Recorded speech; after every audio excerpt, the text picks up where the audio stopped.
Welcome back to How to Ace Your Job Interview. Today we're talking about the fourth fatal flaw of interviewees, and that is inappropriate dressing, poor grooming, or negative body language, because that could really break the interview for you. Now, let's just talk very quickly about inappropriate dressing and poor grooming. Please, before you go in for an interview, do your research. What is the right thing to wear for the role that you're going for? Do you really need a jacket? Do you need a suit? Do you need a tie? Do the research.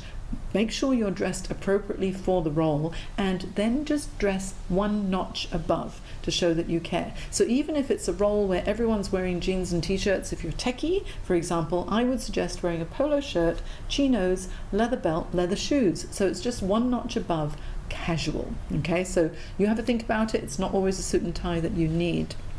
And then the other thing is to do with body language and your gestures, because those are the silent messages that come across. And Carsten is an international expert, and having worked in Denmark and Spain and Tokyo and Hong Kong and in Sydney, he knows the nuances between the different cultures. So what do you think, Carsten, if you're in an interview and you're looking at someone's body language, what could be a massive mistake?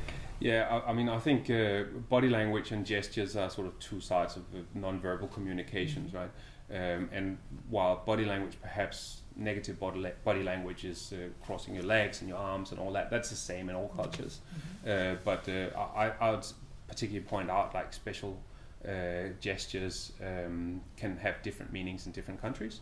So, for example, in China, that I know a little bit about, this hand sign, which can be like hang loose in the US or sort of in the surfer community, that actually means 6 in China.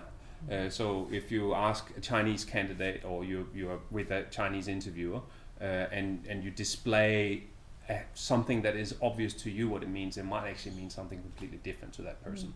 Actually, for this, to me, it's like, call me.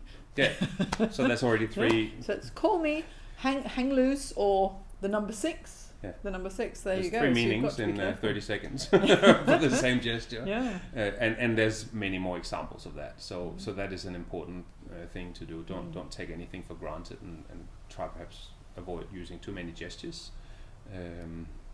like that. Yeah, and do your research first of all as well, because if you're working for a global company, where is the head office? Do you need to be respectful of what would be appropriate in Seoul, for example, or what would be appropriate in New York or in Hong Kong or in Singapore? And there are lots of little nuances, so make sure you do your research. If you don't know what's appropriate and what isn't, ask an expert or give us a call. All right, until our next How to Ace Your Interview video.